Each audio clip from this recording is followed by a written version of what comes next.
చూడండి, మర్యాద అనేది మనిషికి చాలా ఇంపార్టెంట్. ఇక్కడ ఎవరు ఏం చేయాలి? మర్యాద అనేది ఒక మనిషికి చాలా ఇంపార్టెంట్. రేపు పొద్దున్న యాజ్ అ ఫ్లోర్ లీడర్ ఆయన మర్యాద ఎట్లా, ఆయన తల ఎక్కడ పెట్టుకుంటాడు? నా ఆఫీస్ ముందర మెడికల్ షాప్ దగ్గర నిలబడిపోయినాను. నాకు ఆరోగ్యం బాగలేదని ట్యాబ్లెట్లు కూడా ఈ రోజుకి రాత్రికి అయిపోయినాయి. పొద్దున్నేకి తీసుకోవాలనే ఆలోచనతో మధ్యాహ్నం కూడా సాయంకాలం కూడా ఇంట్లో పనుకోండి వచ్చిండేది 8:30కి బయటికి. వచ్చిన తర్వాత ఆడ 10 గంటల దగ్గర మెడికల్ షాప్ దగ్గర నిలబడిపోయినాను మందులు తీసుకోవాలా అని. అప్పటికే జీపులు కొయ్యో కొయ్యో కొయ్యో అని వస్తే ఏం జరిగిందో ఏమన్నా జరిగిందేమో అనుకున్నాను. అంతా పోలీసు వాళ్ళు ఎక్కువ మంది ఉంటారు, కొత్త ఎస్ఐలు ఉంటారు అని వాళ్ళు నాకు చూసుకొని పోయారు. అప్పటికే వాళ్ళకి మర్యాద ఇవ్వాలి కాబట్టి నేను బండి స్టార్ట్ చేసినాను. బండి స్టార్ట్ చేస్తే సీఏ గారు వచ్చినారు. సీఏ గారు మన 1 టౌన్ లిమిట్స్ అని నమస్తే సార్ అన్నాను. నమస్తే సార్, పదా అన్నారు. సార్ పోతా అన్నాను సార్ అంటే మాట్లాడతావా అని నడి రోడ్లో నన్ను కాలర్ పట్టుకొని ఈడ్చుకొని, సార్ నేను కౌన్సిలర్ సార్, నేను మున్సిపల్ 4 లీడర్ సార్ అంటున్నాను.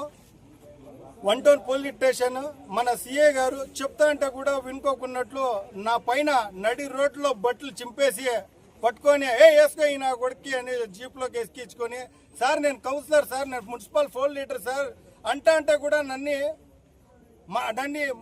నేను చెప్పే మాటలు పట్టించుకోకున్నట్లు పోలీసు వాళ్ళంతా రౌండప్ చేసి నాకే ఆ వార్డులో ఉండే నా వార్డులోనే అందరు ముందర నన్ను అవమానించి స్టేషన్లో జీప్లో ఎత్తుకొని వచ్చినారు మన 1 టౌన్ సీఏ గారు. ఎత్తుకొని వచ్చి ఇక్కడ కూడా వచ్చినా నన్ను ఎందుకు అరెస్ట్ చేసినారు, ఎందుకు మీరు దీనికి సమాధానం చెప్పండి, నేనేమన్నా తప్పు చేసినానా, మీకేమన్నా మాట్లాడినానా, ఒక్క మాట ఏమన్నా మాట్లాడింటే మీకు ఏం శిక్ష ఇస్తారో దానికి నేను కట్టుబడి ఉన్నాను. ఒక్క మాట కూడా మాట్లాడలేదు. మన 1 టౌన్ సీఏ గారని నమస్తే పెట్టాను. ఉన్నట్లున్నట్లే ఆయనకి జ్ఞాపకం ఉంటుందో లేదో, కౌన్సిలర్లు అనేది ఉంటుందో లేదో తెలీదా, లేకుంటే అదే కోసం చేస్తూ ఏం జరిగిందో ఏంటో హిందూపూర్ ప్రజానీకం ఒక్కసారి ఆలోచించాలని చెప్పేసి నేను కోరుతున్నా. ఎందుకంటే ఒక సమాజంలో గౌరవప్రదమైన వ్యక్తి మా వైఎస్ఆర్సీపీ ఫ్లోర్ లీడర్ ఆసిఫుల్లా గారిని నడి రోడ్లో చొక్కా పట్టుకొని చింపేసి జీపులోకి వేసుకొనేసి తీసుకురావాల్సిన అవసరం ఏముందో నాకైతే తెలీదు, మా హిందూపూర్ ప్రజానికి కూడా తెలీదు. ఎందుకనంటే ఒకటి మీరు చేస్తున్నారని చెప్పేసి నేను అనుకుంటున్నా.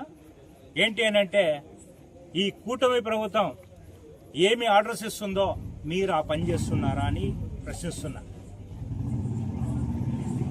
నిన్న మా చిలుమత్తూరు ఎంపీపీని కొట్టారు, అటెంప్ట్ మర్డర్, గొంతు పిసికి చంపేయాలని చెప్పేసి టవల్ తీసి గొంతు పిసికి చంపేయాలని చెప్పేసి పెడితే ఇక్కడ మొత్తం పడినాయి అక్కడ మార్కులు.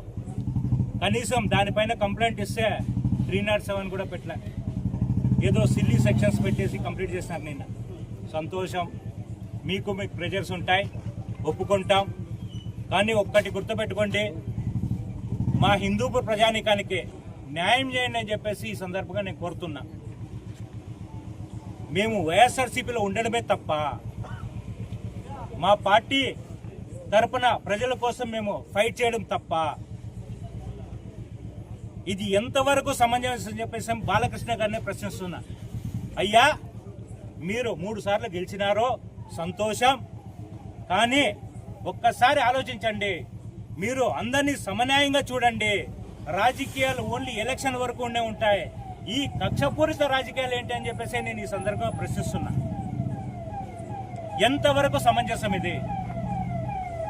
ఈరోజు మేము చేతగానే వాళ్ళమనా, మాకు అధికారం లేదనా? ఈరోజు అధికారం మీది, రేపు అధికారం మాది ఉంటుంది. అధికారం శాశ్వతం కాదయ్యా, అధికారం శాశ్వతం కాదు, అధికారం శాశ్వతం కాదు. మా జగన్మోహన్ రెడ్డి గారు ఒకటే చెప్పారు, ప్రజలకు ఎప్పుడే కానీ మంచి చేయండి, కుల మతాలు చూడొద్దండి, పార్టీ చూడొద్దండి, మంచి చేయండి అని చెప్పేస్తున్నారు. అదే మేము పాటిస్తున్నాం. మేము నిగ్రహం పాటిస్తున్నాం. ఈ రోజు మా ఫ్లోర్ లీడర్ ని ఆసిఫుల్ అనే వ్యక్తిని ఇంత దారుణంగా ఇంత అవమానించి స్టేషన్ తీసుకోవాల్సిన అవసరం ఏముంది? అతను ఏమైనా రేపులు చేశాడా, మర్డర్లు చేశాడా, ఇంకేం చేశాడు? తప్పు చేసింటే శిక్షించండి, ఎవరినైనా సరే శిక్షించండి. మేము అడ్డు రాం. అనవసరంగా మా పైన కేసులు పెట్టి మమ్మల్ని శిక్షిస్తూ మమ్మల్ని కొడుతూ ఇది చేస్తుంటే పద్ధతి కాదని చెప్పేసి నేను కోరుకుంటున్నా. మీరు సమాజాన్ని కాపాడేవాళ్ళు, పోలీసులు అంటే సమాజాన్ని కాపాడేవాళ్ళు. మీకు ప్రతిపక్షమైన అధికార పక్షమైన ఎవరైనా ఒకటే ఉండాలని చెప్పేసి నేను కోరుకుంటున్నా. దయచేసి మీకు చేతలేందుకు మొక్కుతున్నా, మమ్మల్ని కాపాడండి హిందూపూర్లో అని చెప్పేసి కోరుకుంటున్నా. ఈ కూటమి ప్రభుత్వం నుంచి మమ్మల్ని కాపాడండి, మీరే మమ్మల్ని రక్షించాలి. అలాంటి వ్యక్తులు మీరే మమ్మల్ని హింసిస్తే మేమేం చేయాలో మాకు అర్థం అవ్వట్లేదు. అయ్యా అమ్మా, ఎస్పీ గారికి కానీ డిఐజీ గారికి కానీ నేను ఒక వినతి పత్రం ఏమేనంటే, మమ్మల్ని కాపాడండి. హిందూపూర్లో మమ్మల్ని చంపేసేలాగున్నారో ఈ కూటమి ప్రభుత్వం, దయచేసి మమ్మల్ని కాపాడేసి మమ్మల్ని రక్షించండి అని చెప్పేసి ఈ సందర్భంగా ఈ మీడియా ప్రముఖులంగా మిమ్మల్ని కోరుకుంటున్నా. Thank you very much.